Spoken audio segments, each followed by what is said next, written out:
Good morning. It's good to see everyone out. We've got a good crowd this morning. It's always good to see this many Christians come together to worship God, to study from His Word, and to learn more about God. I apologize that I am not our regular evangelist if you are visiting, so do not hold that against the congregation. I am just filling in. There may be a couple jokes that are kind of reminiscent of our regular evangelist, so just follow along. So it's always interesting whenever, I think about putting together a lesson, and anytime I have the opportunity to teach and preach, a lot of times those lessons are more derived to me than they are to everyone else, because it's something that I need to learn, something that I need to work on. And so today we're going to be talking about patience. I know there's some nurses and some doctors, you might have a leg up on some of us because you might have some patience, but see, there's one of those jokes you were supposed to not laugh at. But with everything in our lives and everything that we go through in this life, I think that we all could use a little bit more patience. We could all learn a little bit more about patience, especially if you know me. We've got 4 kids, so anybody else who has that many or more knows sometimes you just need one. But today we're going to be talking about patience, and we're going to be talking about why we need patience. We're going to be talking about where and who with we need patience. And then we're going to talk a little bit about how we get patience. And so starting off, we think about, we all need to have patience. Everybody needs to have some form of patience. If you turn over to the book of 1 Corinthians chapter 13, it kind of gives us an idea of where to start with patience. Everybody will tell you, if you go out into the world, if you go out and talk to somebody, everybody needs to have love, right? We all know that we all need to have love. We need to have love towards one another, with our brethren, with fellow mankind, with everyone. But we also need to have patience in the exact same manner. 1 Corinthians chapter 13, starting verse 4. Love is patient. Love is kind and is not jealous. Love does not brag and is not arrogant, does not act unbecomingly, it does not seek its own, is not provoked, does not take into account a wrong suffered, does not rejoice in unrighteousness, but rejoices with the truth, bears all things, believes all things, hopes all things, and endures all things. So right here, at the heart of that is patience. So how can you have love and not have patience? I think they're hand in hand, because I think that in order to love properly, in order to deal with our fellow mankind properly, we have to have that patience in order to love them. And patience is, that's one of the Christian virtues that we're supposed to have. It's a fruit of the Spirit. If you look at 2 Peter chapter 1, starting verse 7, 2 Peter 1, we'll get into that in our Sunday morning lesson here in a few weeks, but 2 Peter chapter 1, verse 5. Now for this very reason also, applying all diligence in your faith, supply moral excellence, and in your moral excellence knowledge, and in your knowledge self-control, and in your self-control perseverance, and in your perseverance godliness, and in your godliness brotherly kindness, and in your brotherly kindness love. That perseverance, that's where we get the patience. But it's interesting that it says at the beginning of this, in verse 5, for this reason also, applying all diligence, which means that you have to apply something. You're just not going to be patient, right? I think too many times that people in the world, people think that, well, everything that we have, everything that we are, whoever we are, that's exactly how God made us. And no matter what we do in this life, God made us that way, and you can't change how God made us. Or they ask God for qualities, for characteristics. God, make me patient, just like Solomon asked for wisdom, and God gave it to him. Too many times people today ask for those things and just sit back and just wait on God to give it to them. And I think that this verse here explains to us that we have to apply all diligence. That means that we have to do something. It's not just going to be given to us. It's not something that it's going to be inherent in us. It's something that we have to continually strive for and continually learn. So we're not born with it, and we're not going to get it overnight. So let's study a little bit more about what patience is so that we can all get more. So patience, throughout the Bible, there's two words that are used in the Greek form in the New Testament. I'm not very good at pronouncing Greek words, so hupomone is one, and the other is macrothumia. In the Old Testament, there's actually not a word translated as patience. Most of the time in the Old Testament, it is translated as enduring, perseverance, something else that's not necessarily patience.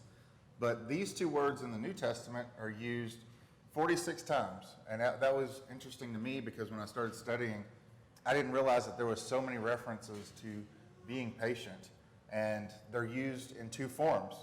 Neither one are used towards the same. Hupomone, that is used to talk about steadfastness, talk about endurance, talk about how we deal with trials of this life.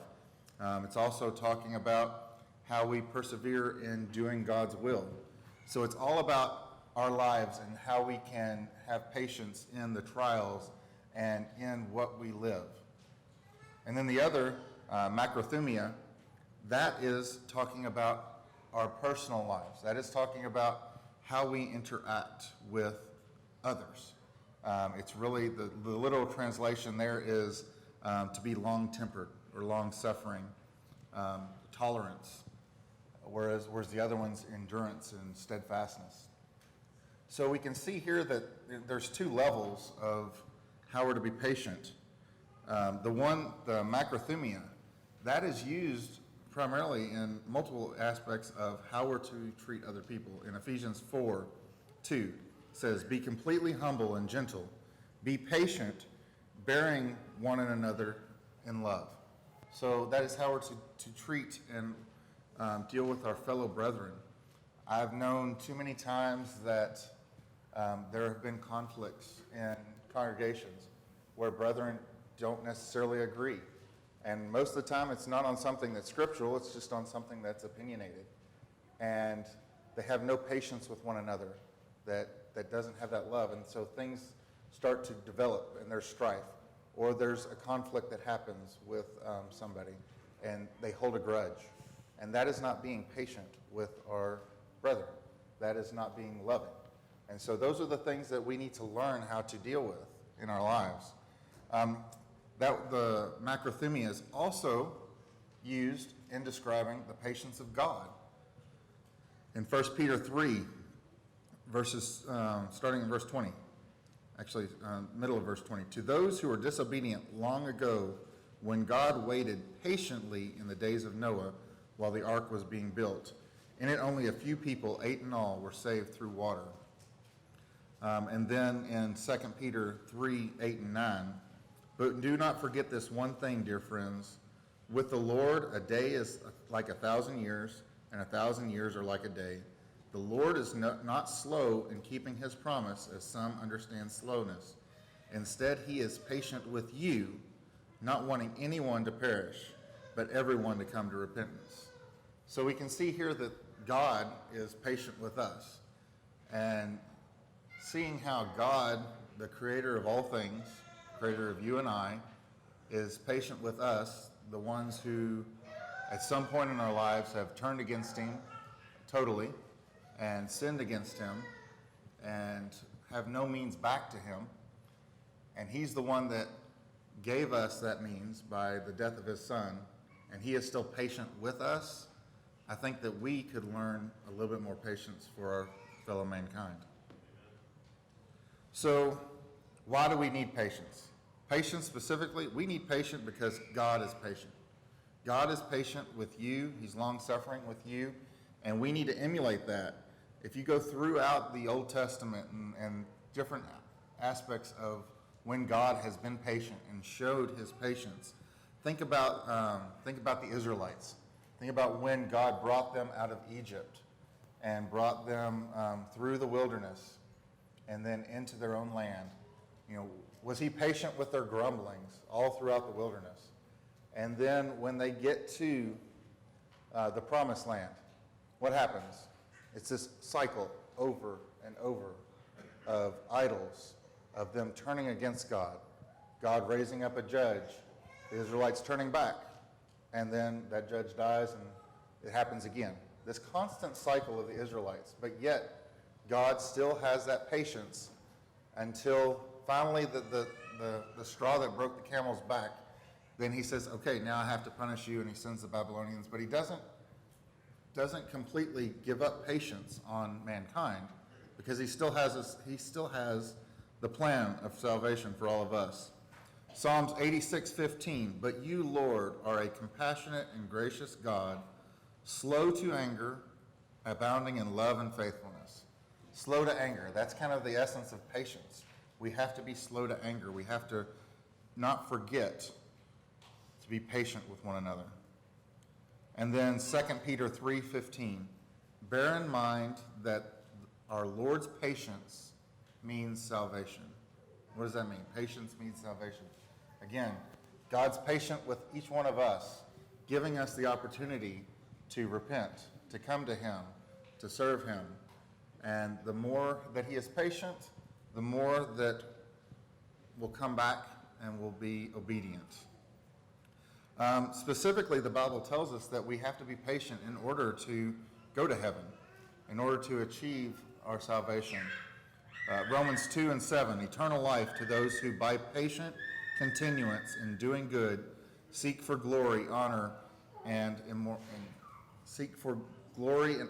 immortality. So we have to have that patient continuance. We have to have patience in our trials, in our temptations, in everything that we do in this life. Luke 21:19, by your endurance you will gain your lives. So from that, perseverance, endurance in all the trials that we go through in this life, we need patience to go to heaven. We need patience because we're commanded to have it. As we read earlier in Ephesians 4:2, be completely humble and gentle, be patient, bearing with one another in love. And then over in Colossians 3, starting in verse 12, therefore as God's chosen people, holy and dearly loved, clothe yourselves with compassion, kindness, humility, gentleness, and patience. Bear with each other and forgive one another if any of you has a grievance against someone. Forgive as the Lord forgave you. Over all these virtues put on love, which binds them all together in perfect unity. So, love and patience tied together in perfect unity. We have to have these. I think that part of that is we're commanded to forgive as God forgave. And it's probably more difficult to do so if we do not have patience with one another. We need patience in our lives, otherwise our lives would be completely miserable. Think about Job. Think about all the trials that Job went through. And think about losing all of his flocks, losing his family, losing everything that he had. His friends turned against him. And yet he was still patient in how he treated those trials, those tribulations. You know, he still came at them with the same attitude of God gives, God takes away. And he was patient with God, right? And with that, he didn't sin, he didn't get down, he just lived his life going on. Too many times I think that something happens in our lives and it really starts to stress us out, get us down. You know, we need to know that everything in this world, this is all temporary. We need to be patient, looking to the end, patient with the things that happen, and not let them get us down, make us miserable.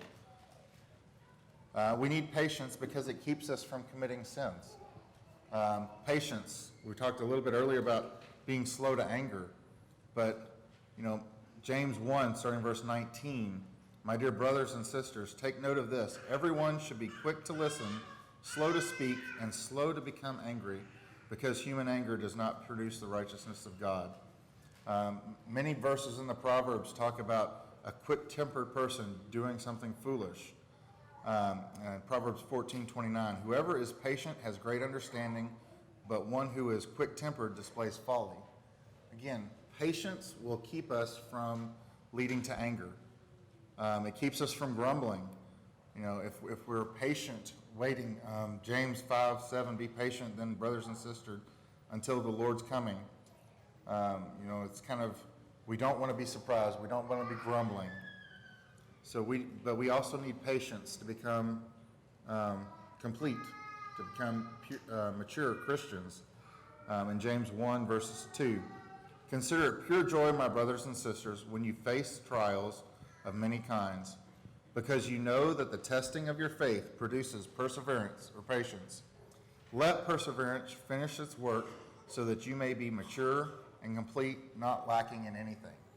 So knowing that these trials are going to come, and they're coming for our benefit. They're coming for us to learn patience, to learn perseverance, to learn steadfastness and endurance. So the trials in our lives are there for a reason. Let's not get upset when these things happen, not, you know, kind of cast it off as, why did God let this happen to me? You know, that wasn't the attitude of Job. That wasn't his patience. And we need to have patience in our lives when we're dealing with these trials. Who, when, and where are we to be patient, and who towards? Well, I think, you know, start off with God. We be patient with God. We talk about waiting, talking about waiting on salvation, waiting on the Lord. So we always have to be patient, and it's going to be in His time.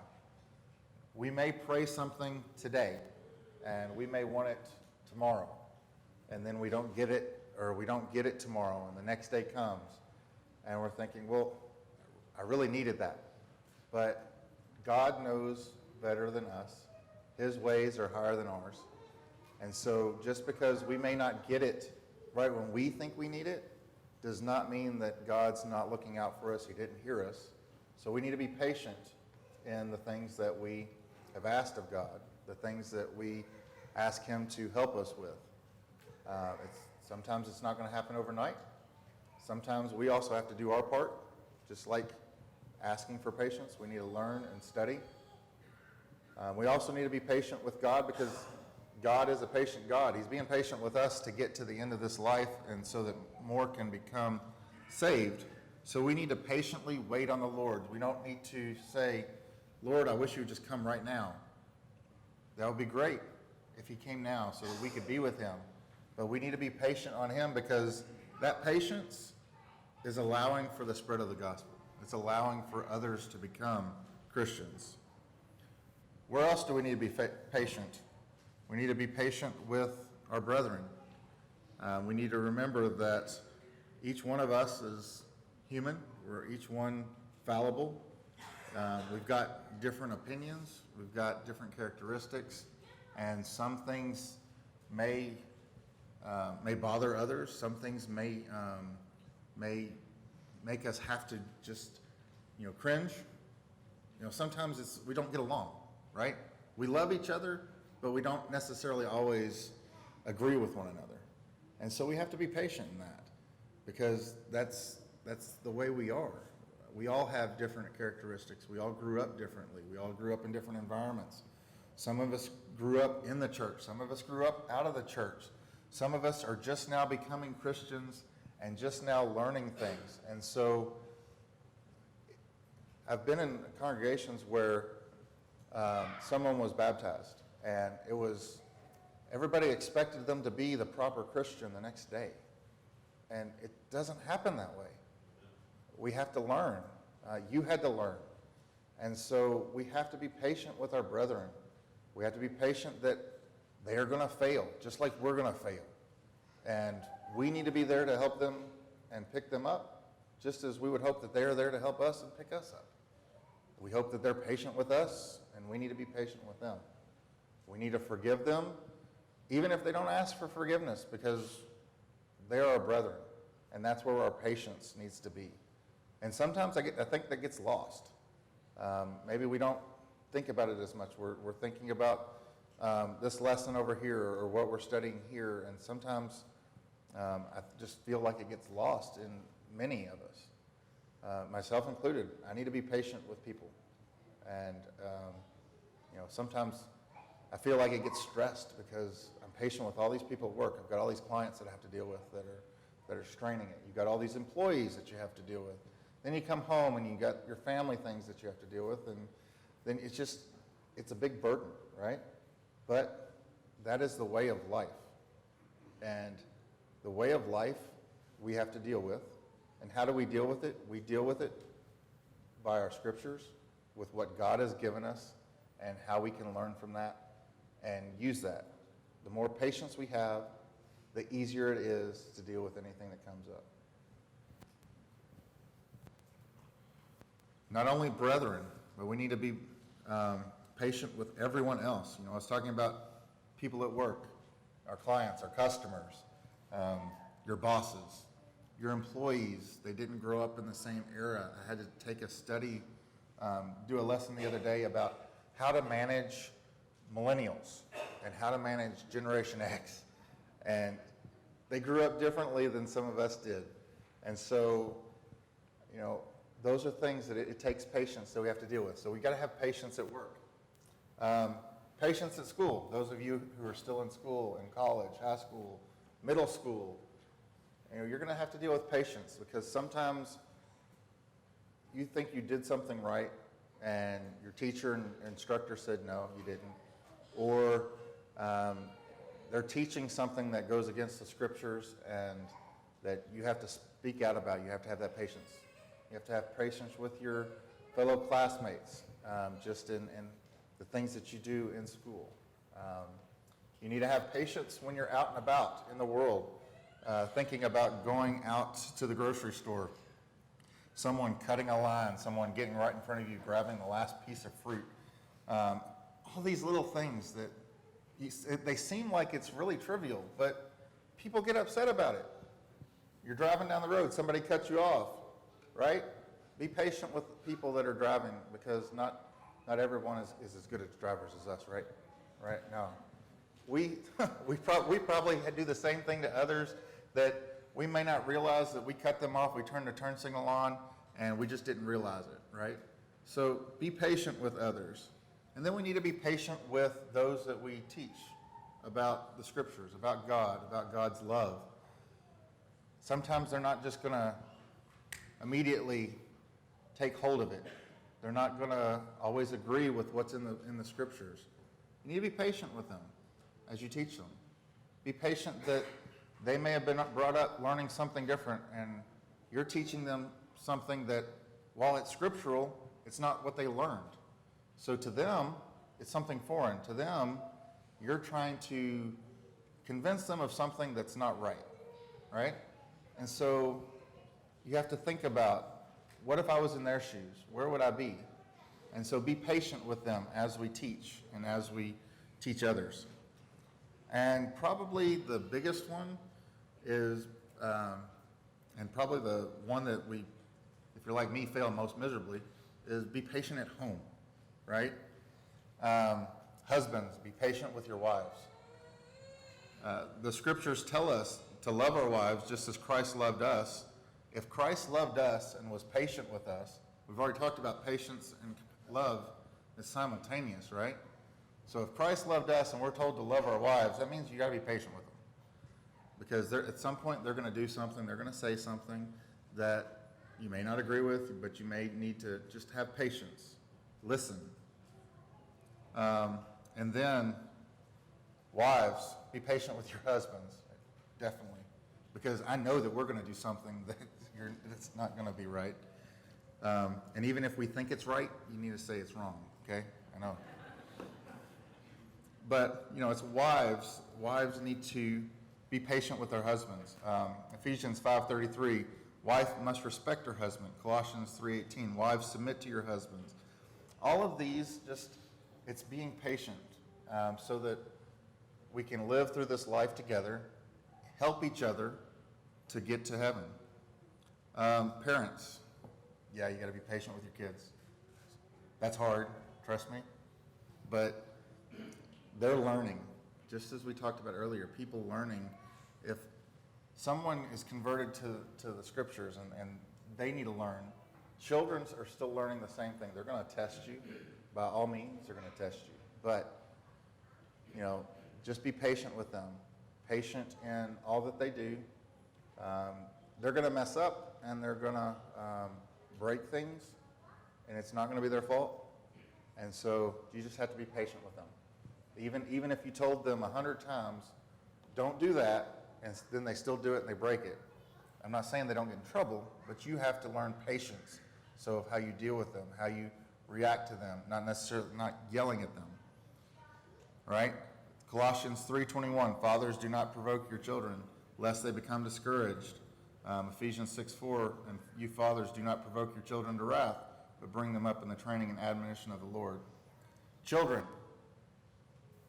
be patient with your parents, because guess what? If you're the firstborn, they haven't done this before, contrary to belief. Okay? They don't know anything about raising kids. The second one, you start to get a little bit more, and so it's kind of, as you go through it, you learn. But children, you need to also be patient with your parents. Also realize that they might know a thing or two about life. And so whenever they tell you, hey, you really shouldn't do this because, it's probably because they already did it. They just don't want to admit to you that they did it, okay? But it's something that you can learn from. So be patient with your parents and listen to them. All right, now, how do we obtain patience? We've talked briefly on several of the things. Of course, we obtain it by the help of God. We need to pray to God, just as Solomon prayed for wisdom. We need to pray to God for patience. That doesn't mean that he's going to grant it miraculously. That still means that we have to study. We have to be diligent. We have to strengthen ourselves and do that. It's kind of things that we have to go through. We need to utilize and understand that the trials in this life that we go through are put there to help us to learn our patience. So don't take for granted the opportunities that may come, even if it's something bad happening in your life. Realize that that is an opportunity for you to grow. Realize that that is an opportunity for you to learn of patience. Learn from the scriptures. The scriptures themselves give us patience. Studying the scriptures. There are many examples throughout the scriptures of those being patient. You think about Noah. How many years did he have to be patient? He was told there's a flood coming. He didn't know what a flood was, and he was told to build a boat.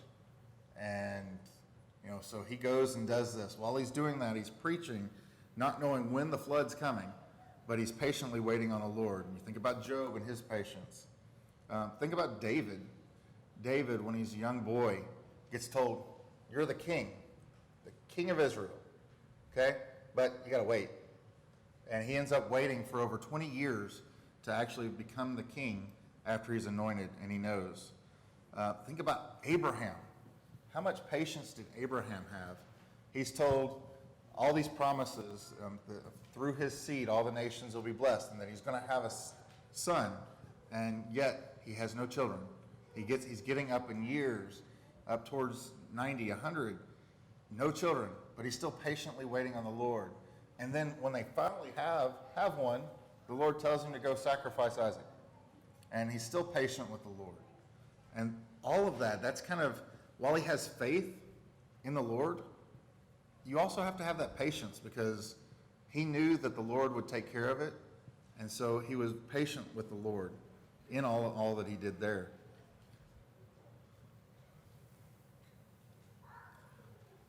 We talked about love and patience hand in hand. Studying, if we say that we love our fellow man, we love our brethren, and don't have patience with them, I don't think we truly love them. I think that you can't get upset and you cannot get mad or angry or lose some sense of self-control from not having patience with our fellow brethren or with mankind and truly have that love, right? We have to have diligence. In 2 Peter 1 and 5, applying all diligence. That doesn't mean that yeah, I'm gonna learn some patience next week. Maybe a trial will come up, and I'm gonna do my best to be patient in that effort. No, it's diligently. What does diligently mean? It means that you're going after it, that you're steadfast, you're continuing to learn, continuing to look towards patience. We have to keep the right minds, and if we do, and we have that patience, there's going to be rewards both now and later, if you think about it, because, we'll be able to glory in our sufferings. We'll be able to understand that the trials that we go through are there to help us. We won't be miserable in our lives. We will understand that God has a purpose for us and that we're patient with him. But then we have the rewards for that to follow. Romans 8:25, but if we hope for what we do not yet have, we wait for it patiently, meaning that we're waiting for salvation. We're waiting for the life eternal with God. We're waiting patiently for that to come, right? And so I think with all of that, God has commanded us to be patient. He has given us the tools to learn from. He's given us examples through the scriptures. He's given us examples of himself, of Jesus being patient. Jesus came to this earth, left heaven, came to the earth, lived among sinful man, knowing that he was coming to give his life. So he was here patiently for God.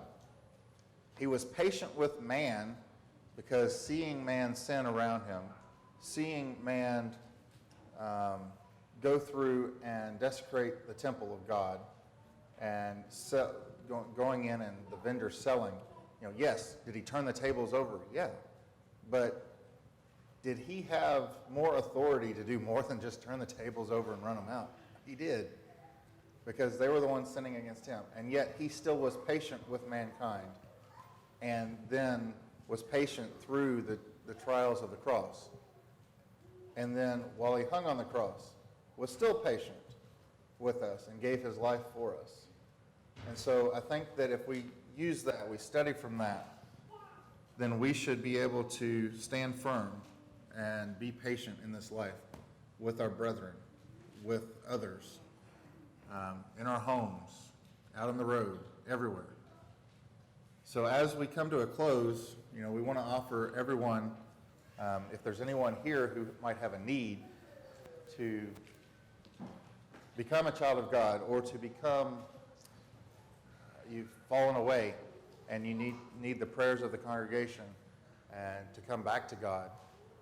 Maybe you haven't been so patient, or maybe that you realize that God has been patient with you and given you this opportunity now to be able to come to him, to make your life right. We offer you that opportunity now as we stand and sing. Praise you with all